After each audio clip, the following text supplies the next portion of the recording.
Hello and welcome to Latika Takes, a podcast with me, Latika Berg.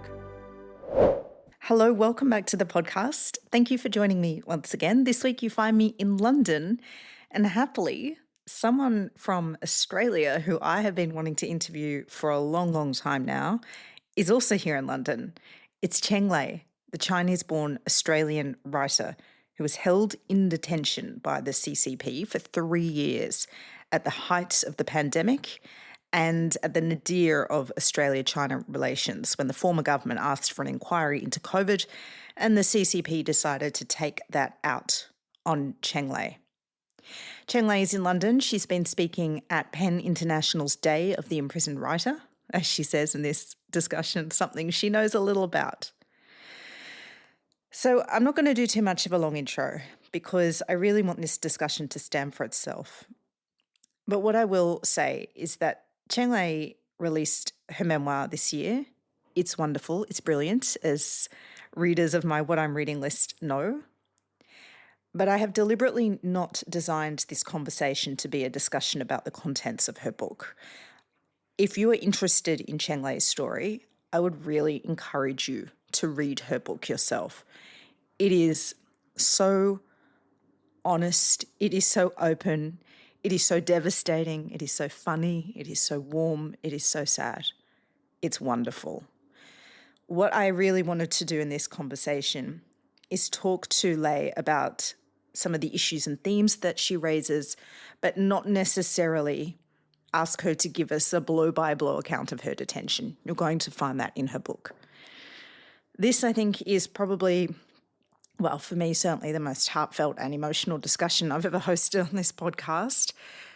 I really hope you enjoy it, you find it interesting, and that you are inspired to read more about Cheng Lei's story and her continued activism, by the way.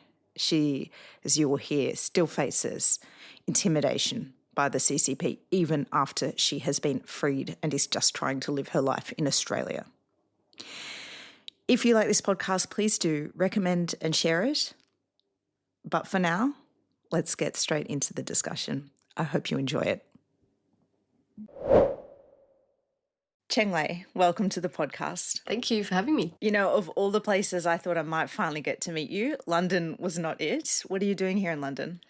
I'm here to participate at a PEN International event for the Day of the Imprisoned Writer. There will be 2 sessions discussing the impact of authoritarianism and war on freedom of speech, and also about Chinese imprisonment, of which I know something about. So I finished your book yesterday. Thank you. I cried so many times throughout this book. Oh. It is beautifully written. Your story was always going to be compelling, but the writing is absolutely exquisite, and you really took me into your cell with you. So I feel Sorry. I feel like I know you a little, and I guess a lot of people who read your book will have this experience with you. How is it being out now? What, 2 years? Yes. How are you? I am much more confident than, say, I was 2 years ago. At the time, I thought I was doing really well. But now thinking back to, for example, the first time I was on air and the first time I wrote a column, at the time, I had been out of the real world for so long. There was so much I didn't know, and also a lot of fears about surveillance, about the consequences of speaking out. Whereas now, a lot of the disinformation campaign has been so full of vitriol and almost farcical that it's motivated me to speak louder. Mm. Let's go back to the beginning. You move to Australia when you're 10? That's right. At what point do you realise the political differences between China and Australia? Obviously, when we were in China, my parents never said anything about how much persecution they had been through, how much cruelty there had been in the society since the communists came into power in 1949. But after we got to Australia, Mum and I reunited with my dad in 85, I discovered that China had done enormously cruel things to its own citizens, and that it was so dangerous to speak one's mind, and that the government was so much of a control freak that it demanded constant essay writing and loyalty pledging by its own people. It's a government slash regime that is so afraid of its own people that it makes their slogan, serve the people, really laughable. So, what part of that makes you want to go there and not just go there, but be a journalist? Change. When I went back for the first time in 92, I was amazed at how much things were changing, how things that weren't allowed in the 70s and 80s were now allowed, how much everyone wanted to internationalize and wanted to learn from But Western this is countries. after Tiananmen, right? Yes.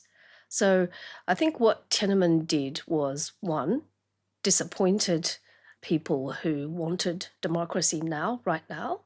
And then two, it made the government want to give people, to make people into the haves as opposed to the have-nots, so they would not rebel. And that transition was actually a hopeful time, even as people were very shattered by what had happened. So, you go to China to be predominantly a business journalist. Did you think that that was going to be a safer route because you're not dealing with things like geopolitics, you're not dealing with things like human rights necessarily? I went to China as an expat, a business analyst for a Sino-Australian joint venture at the end of 2000. My thinking at the time was, I have this great bilingual advantage and I'm going to get myself to China first.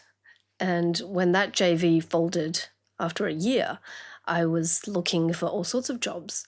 And when this possibility of an internship at CCTV came up, I was really excited because it was a foot in the door. And also I had the business experience advantage and the bilingual advantage that would be used in this role. And they were really keen to learn from international media and to become more. Back then, the catchphrase was 与世界接轨, which is to get on the same track as the rest of the world. And of course, then that got derailed. What year was this? 2000. Yeah, so this is before, right well around before Xi WTO. Jinping comes in. Yep. Yeah, I remember being a very early journalist at this point in time, and the optimism in Australia was everyone was very heady about where China was heading. And I know what you're referencing here. So, at what point do you feel things start to change in China? And do you ever have a point where you're starting to think maybe being a journalist in China is not a safe job anymore? So I thought that I had the best of both worlds. I knew the culture. I could pass off as a local, and that meant it was easy to get interviews, to get people to open up to me. But even when I was at CNBC for 9 years, and they actually had a joint venture in Shanghai with China's second largest media group, SMG, I could see that there were differences. So I was doing Chinese reporting on global markets for the local TV station and English reporting on Chinese markets for CNBC. And I remember being told that I couldn't say it was Buddha's birthday and therefore the South Korean market was closed because you're not allowed to mention religion on air in China. And it just made me think twice about a regime that is almost kind of farcical, though, rather than worrying. Many things that they're very anal about. Yeah. To the Westerner, you wouldn't even notice. Like, why do you have to say DPRK as opposed to North Korea? To us, we don't see the difference. And when we mention Hong Kong in the same breath when we say a number of countries. We don't think twice. We don't think, oh, that means it is a country. But to the mainland propaganda department, that makes a huge difference. So the political polisher would be getting rid of those sorts of things. So you felt safe relatively as a journalist for CCTV? You felt like what you were doing was not really causing any problems? When I was with CNBC, we did an interview with the head of China's largest brokerage, and he got up in the middle of the interview and then told his people to seize our cameras and said that the tape had to be destroyed because I had asked him about the Communist Party being the ultimate manipulator of the markets. That's a pretty risky question. This was right before the Olympic Games. And I think leading up to the Olympics, China was still not quite as confident as it liked to be. So it still cared about optics. And then after the huge coming out party that was the Beijing Olympics, after Xi came to power, after the economy had become second largest in the world, I think there came a lot more aggressiveness. Do you think you would have been arrested if the COVID pandemic never happened?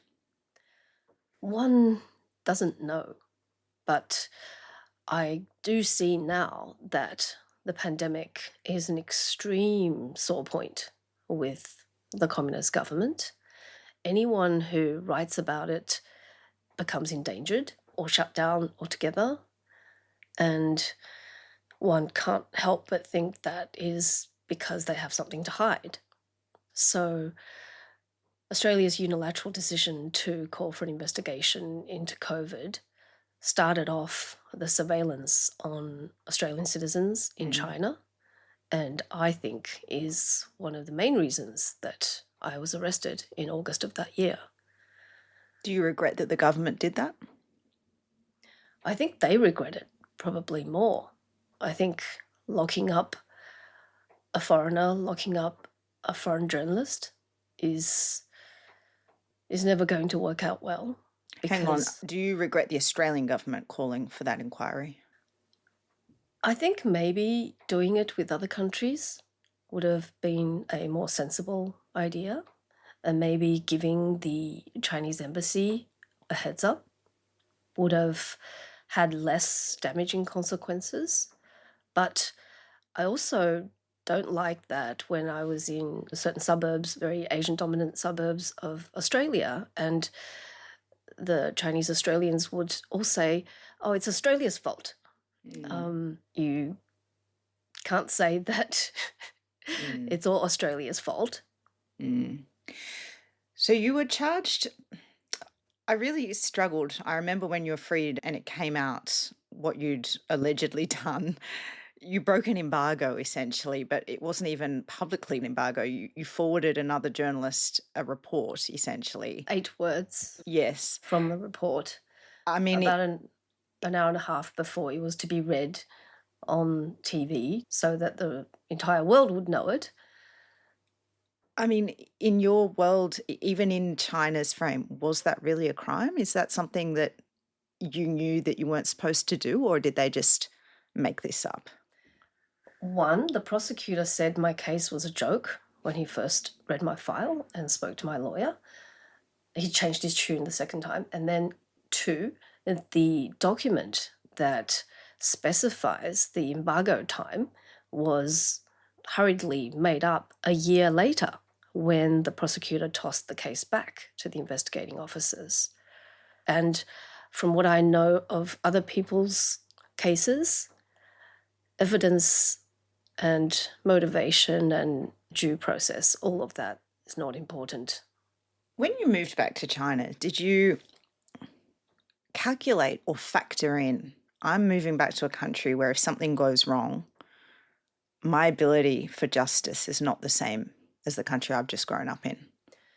So I was naive in thinking I would get a phone call.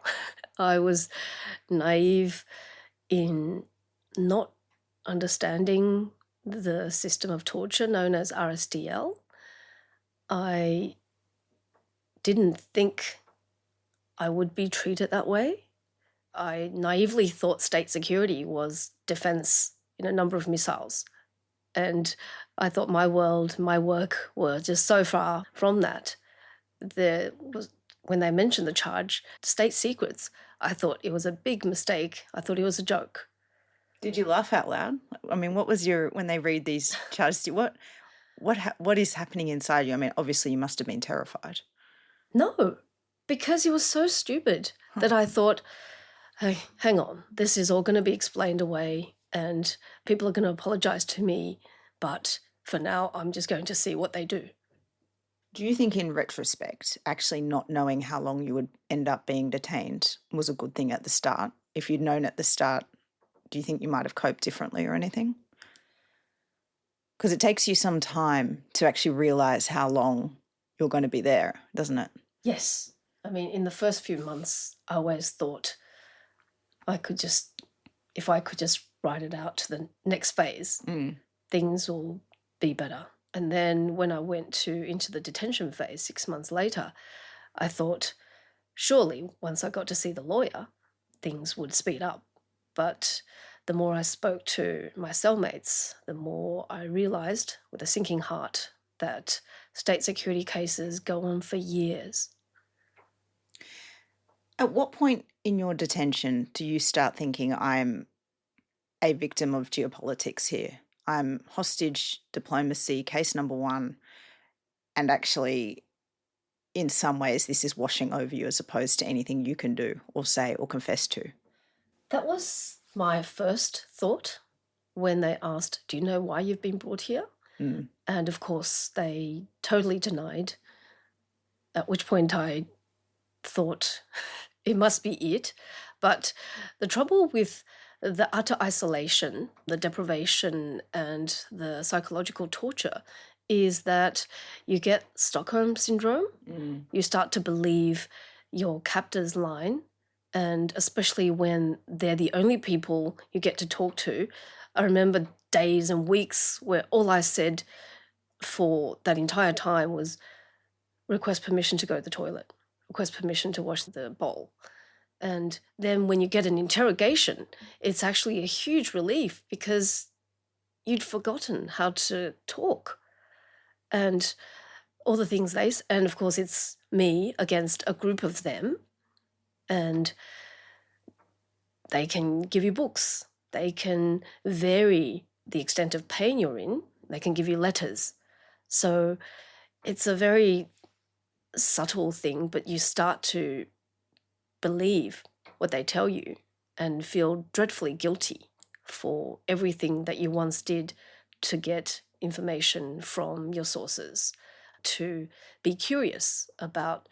I think sometimes journos are a bit like professional gossips. You have to be. Of course we are. Yeah, you have to be really curious. You have to love talking to people and to always want to get to the bottom of things. And in those interrogations, that was made out to be a sin. You're not supposed to ask questions about inconvenient things for the government. So how did you balance this incredible strength, which I think you display right throughout your incarceration, and it comes across in your book very well, and it obviously comes across you sitting across from me here. But how do you balance that strength that you had to carry on? And you seemed to be quite stoic and quite calm, actually, and measured during your imprisonment with this internalization of what you're describing. I did hit a very low point around 2 or 3 months in, and I have this pet theory, which my former CNBC trainer taught me, which is BTFI, beyond the fuck it. So when you can get to the very worst part, then you have a sense of serenity. Then everything that you feel from that moment on will be a solace. And I was always visualized myself as sort of a desert flower, in that any book that was given to me, even on something I would never have read otherwise, became something I could draw strength from.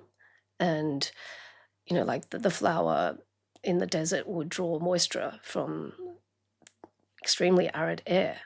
I could also just hold on to one beautiful passage or one memory and think about that. And in looking at my two guards, who looks at you day and night, right? So it's a very, very intimate relationship, even though you're not allowed to talk. They are humans, and you feel their pain, and they feel yours. So when I found I could still say good morning to them, I could be extremely grateful when they brought me tissues after they saw me crying, or when I would show concern for their discomfort and pain, that made me feel the strength of knowing my own, who I am as a person, that I can never be the cruel, as cruel as their system.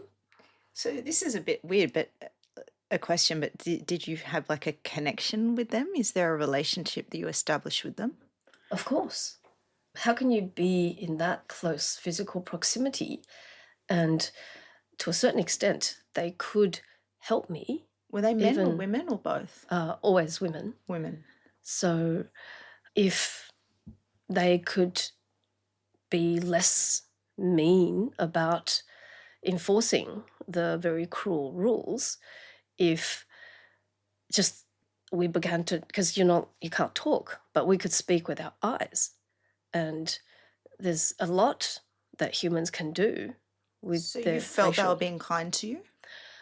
After I had been kind to them, they were kind to me. Did you feel like they were victims of the system as well? Or? Absolutely.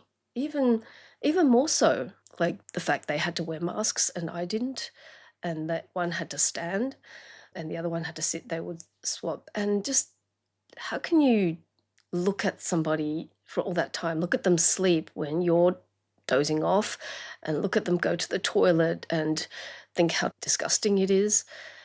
And if I could show I knew their pain, and I always tried to make as little, be very quick in the toilet, quick in the shower, so their pain was not compounded, then they would be kinder to me.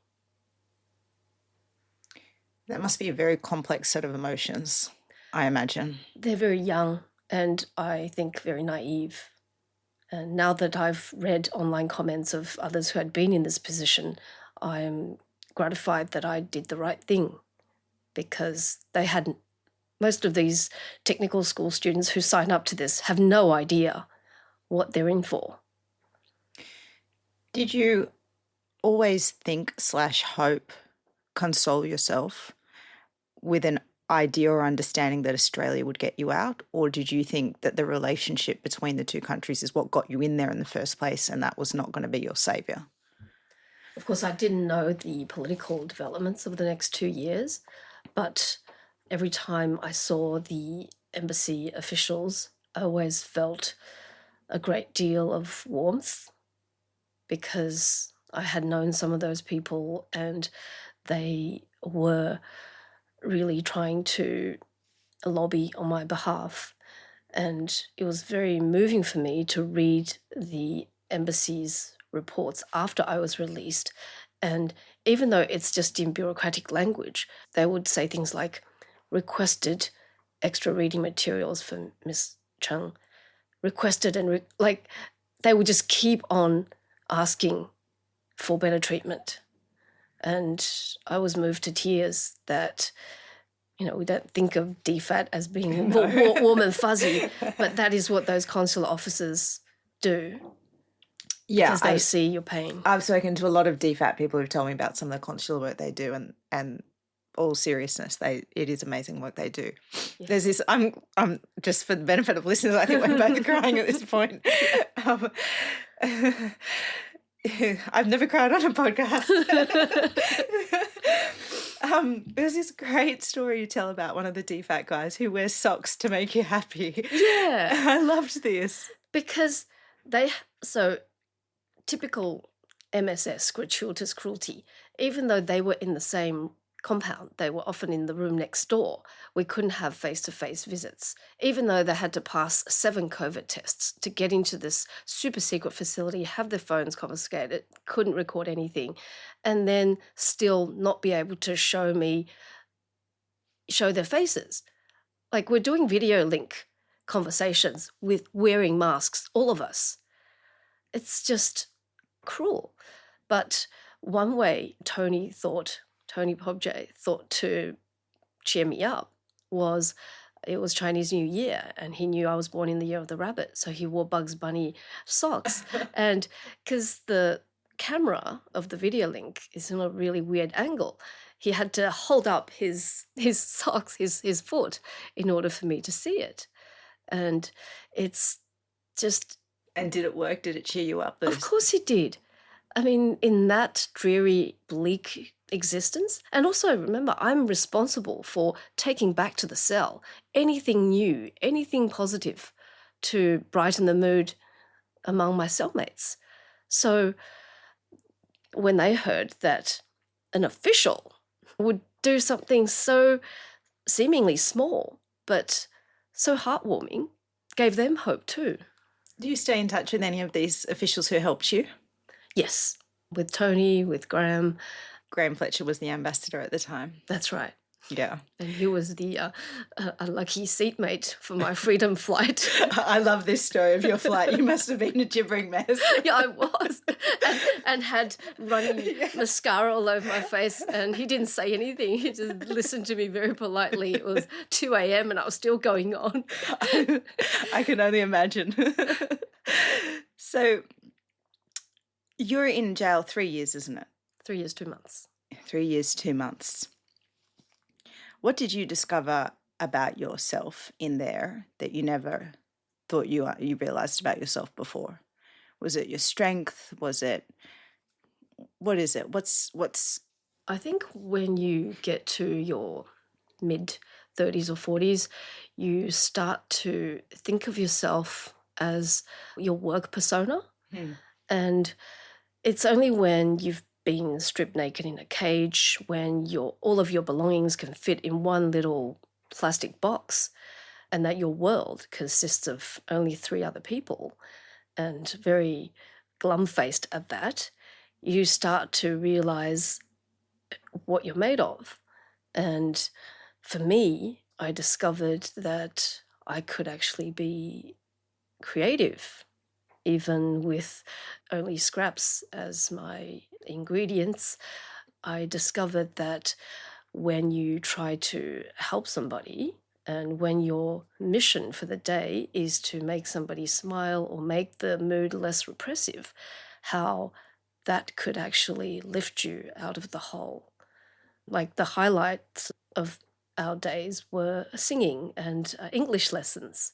If I could make up a game, and I've thought about a skit for this, which is an audition to be a cellmate, because I would really want somebody who knows things off by heart, because there you don't have your phone, you don't have a book, you don't have instructions. So it's whatever's in your head and your heart that's going to make a bit of a difference.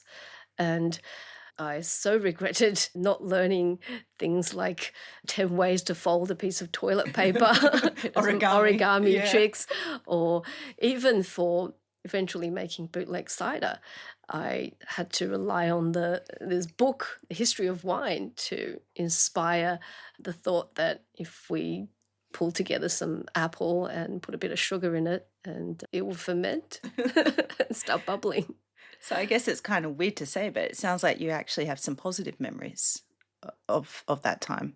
Yes. And every time you have a tiny win, if it's folding something fun, or if it's a game of charades that you all end up laughing over, it's positive reinforcement. It makes you think, what else can I do to help people, to also lift my own mood? And did you ever feel suicidal? In the first, when I talked about the lowest point, yeah, I did. And this is when you're in solitary, right? RSDL, yes. Yeah. And I've heard of cases where people bite their own fingers off, or they've thought of a lot of these dangers, which is why you eat with this very, very soft, almost like a baby food spoon, and that everything in the cell is taken out the minute you've used it, and that even the shower is not metal, it's a rubber hose, and the walls are all padded. So they drive you to the edge of suicide, but there is no way you can hurt yourself or hurt anyone because they want you to continue to torment yourself. You have 2 children when you're in jail. That was the worst part. The agony and despair of trying to understand whether they're safe, what they knew of you being inside. Now that you're subsequently out, what did they know about your detention? My parents tried to keep some of it from them, but they knew that it would be for a long time. And in fact, my daughter at first was quite resentful that Mum had abandoned us. And they had to, for a while... That must be so hard to hear, right? I actually heard that my daughter wished I was dead, which, yes, it's heartbreaking, but I don't think it's her fault. No, she's a kid, but I can't imagine that's easy to hear either. No, and I kept asking her, do you really want Mum dead? I hope she said no at that point. She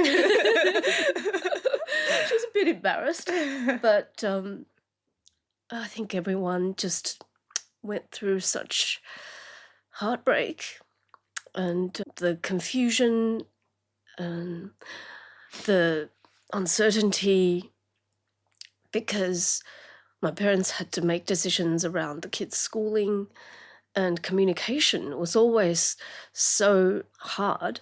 The letters were censored, they took a long time to arrive, and by that time things have changed. I remember calculating, for me to ask the kids a question like, what's your favourite, or who's your best friend at school now, it would require 4 months turnaround time. Oh, wow. And then I would read some French novel from the 18th century and think, they were faster with the horses. Yes. Do you feel anger or resentment, or what is the emotion you feel towards the Chinese government about this time they robbed from you with your children? Of course I am angry, but I am the sort of person to turn anger into motivation and into action. So I want people to know this is what they keep hidden, and how little regard they have for individuals, for families. And for love, right? Yeah, it's a different standard of humanity, and that is something that's totally missing from a lot of the coverage that we get on China, just because a select few go through this and then they're too scared to write about it afterwards. So I'm definitely using that freedom to their dismay, probably. What is life like for you? What is your relationship with the CCP now that you are freed? You're an Australian citizen. You live in Australia. You can't go back to China for at least 10 years. If you ever want to. Yeah. What is the relationship between you and the CCP like? Is there one? They keep tabs on me. For example, I know they tried to stop a talk that I was giving at the Australian Institute of International Affairs. This is the Melbourne consulate. I know that they spread fear in the community, which is very dangerous for our democracy and freedom. Whether it's the diaspora, whether it's institutions that depend on China revenues, or even our politicians who think that it's by them voicing criticisms, it's going to lead to some sort of sway in the electorates. I think we're gradually giving them that power, which I don't like to see. So I wish people would have open and honest discussions about the good and the bad of the regime, when China cheerleaders only talk about the economic opportunities, their innovations, their light shows in the big cities, I would like them to also show the other side. And the trouble is, for me, because I lost so much and because I've already been in prison, I'm fearless, but so many people are fearful if they have assets or business relationships or family in China. And I can't think of another major power that is so obsessed with restricting and controlling the diaspora overseas and have so much resources and use it compared to other countries. How is the Chinese community in Australia with you? Do they embrace you or are they scared of you? I think they are very cautious about any public association with me.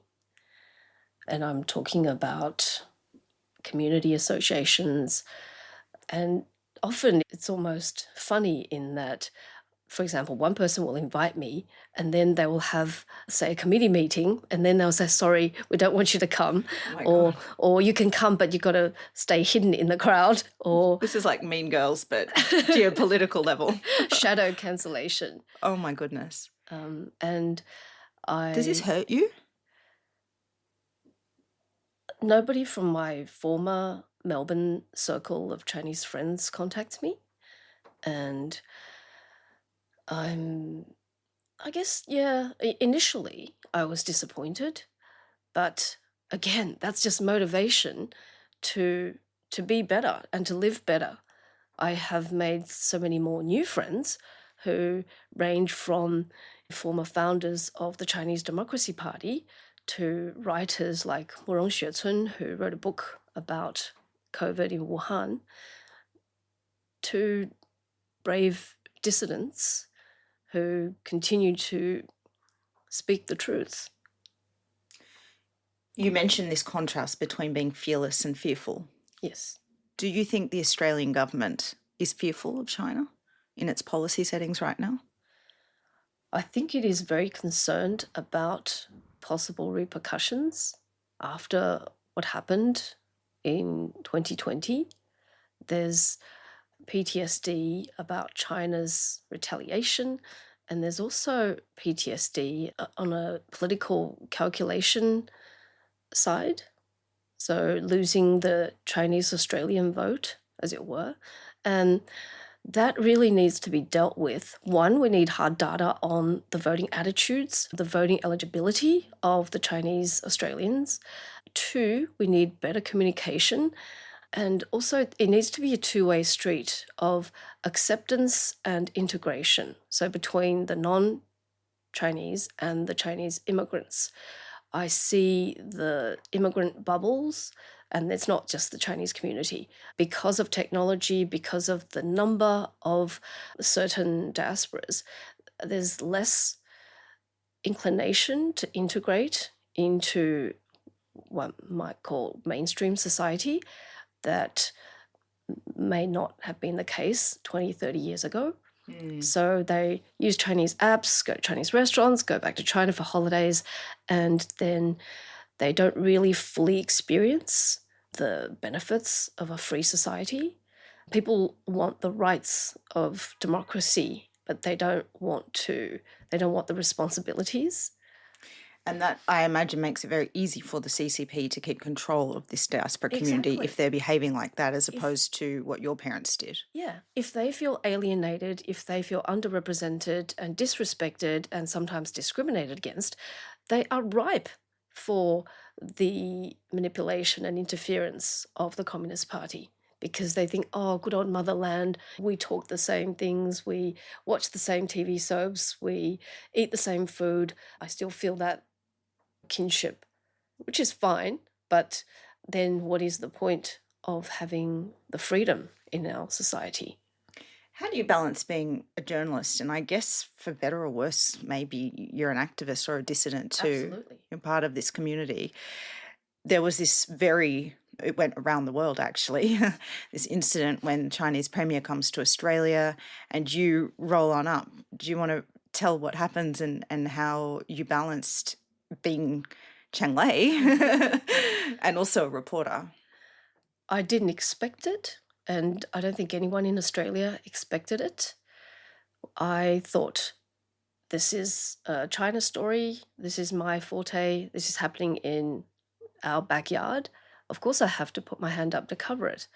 But as soon as the Chinese Foreign Ministry spokesman, Wang Wenbin, saw me at Parliament House in Canberra, where China and Australia would sign a series of agreements, he spoke to his underlings at the Chinese embassy in Canberra, and they stood in front of me to keep me from being in the shot, because that news story would probably be number one or number two on that evening's news in China, and they didn't want me to be in the shot, which I'm a bit surprised by, because who would know?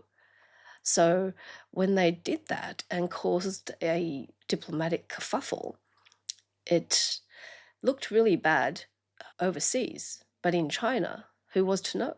And this is the shelter of the Great Firewall of China and their disinformation campaigns against me.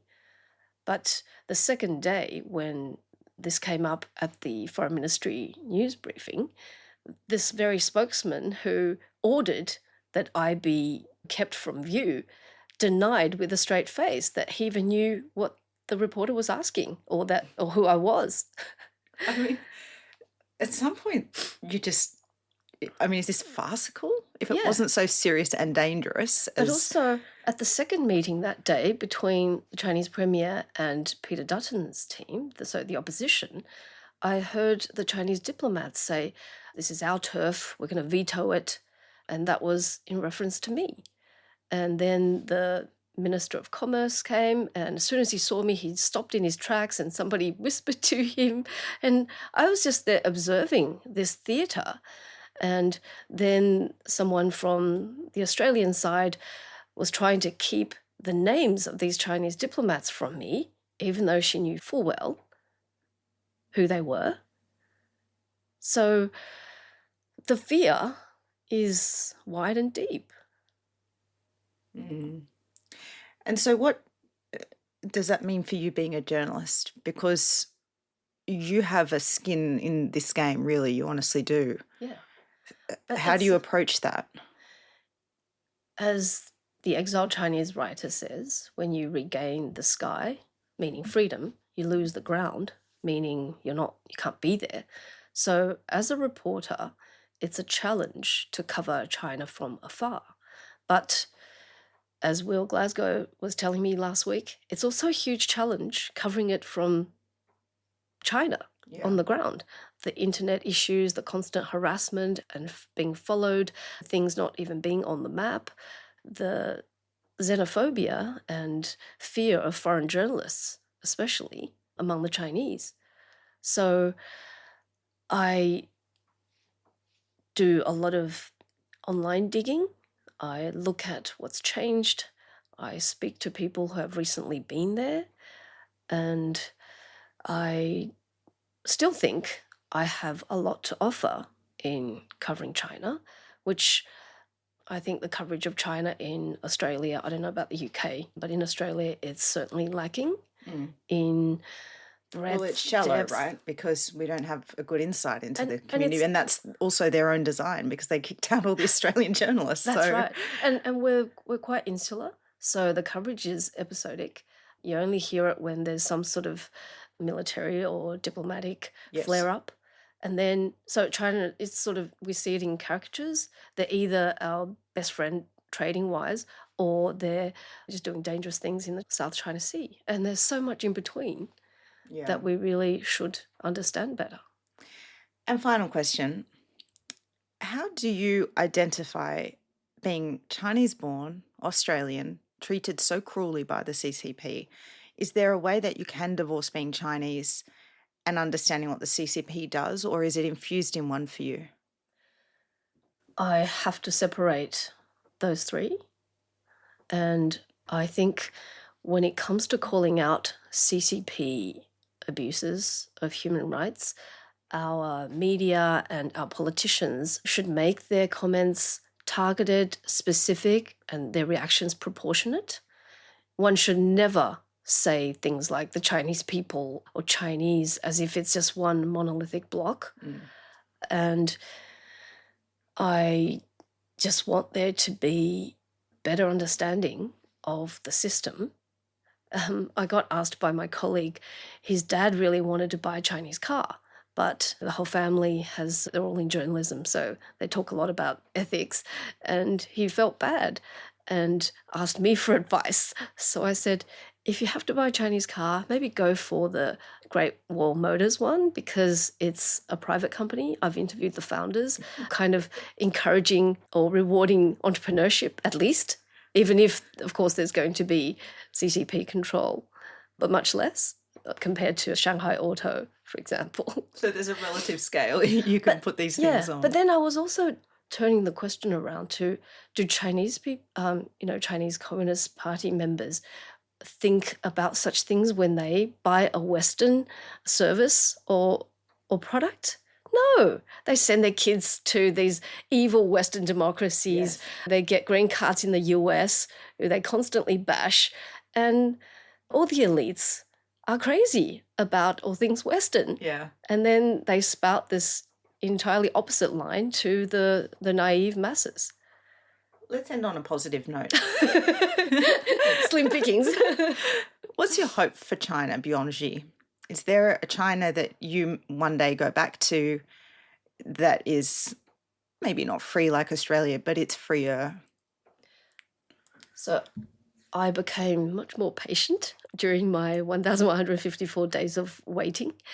And I like the analogy of, say, specks of snow or snowflakes and avalanches or sand and earthquakes.